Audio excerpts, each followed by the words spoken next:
Welcome to Part 4 of PLAYERUNKNOWN'S BATTLEGROUNDS Ultimate Tips and Tactics Guide to Winning. In this part, we will be talking about squads. But if you're just joining us, I would recommend at least watching Part 1, which can be found in the description below. When picking a location in squads, always make sure you all understand where you are dropping and stick together. Don't be far off from one another because in the beginning you are most likely to get killed.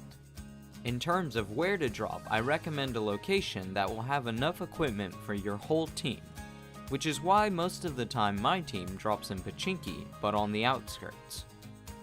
When dropping as a team, you want to make sure that at least one of you pays attention to how many teams are dropping with you.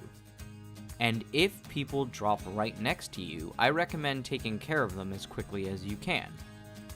Killing your opponent before they are decked out is the best strategy, but with this said, make sure you communicate with your team and tactically take them out. Once your opponents have been destroyed, make sure you stick in groups of at least 2, and also don't get too far from your other teammates. Best case is sticking all together. I can't tell you how many times you will run into another full team without ever knowing that they are there.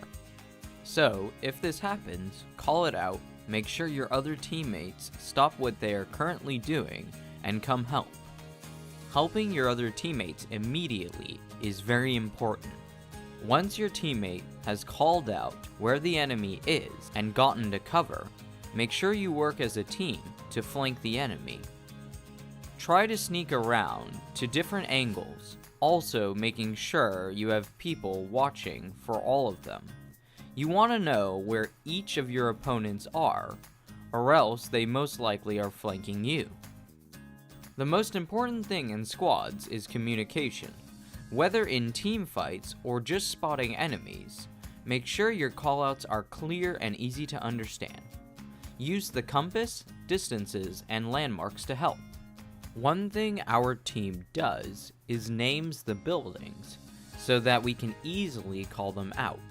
But at the very least, describe the landmarks to help your teammates.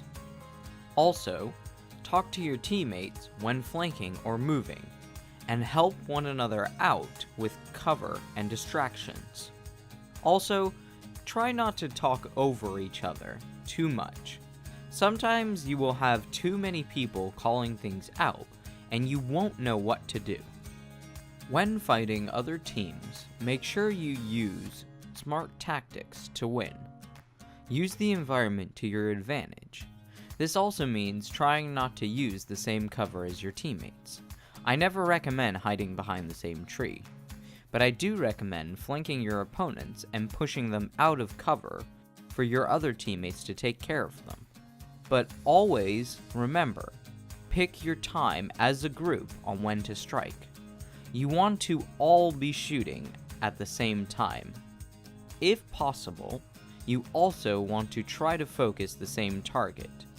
Down them, then move to the next one. No need to fully kill them unless they are going to cover, and you can't kill the rest of the team.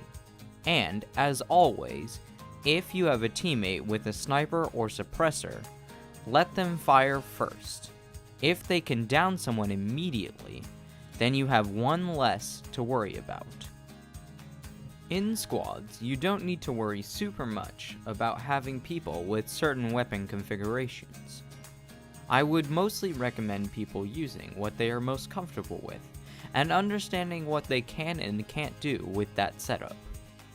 Also, as always, make sure you share everything. You want your teammates to be able to defend your ass as much as you can for them. So split up the ammo, meds, boosts, and attachments, and communicate where items are. For this, we use our markers to mark the location of where you can find something that someone needs. When it comes to running squads with 4 people or 3, I don't think it matters as long as you are all on the same page and work as one. I personally actually like running 3 instead of 4, but if you do this, then I don't recommend splitting up. Just stick as one group. Even if you are the last alive, you can still win squads easily. Just have your teammates spotting and listening for you, and take things slow. Allow other teams to fight first, and always try to get the surprise on your enemies.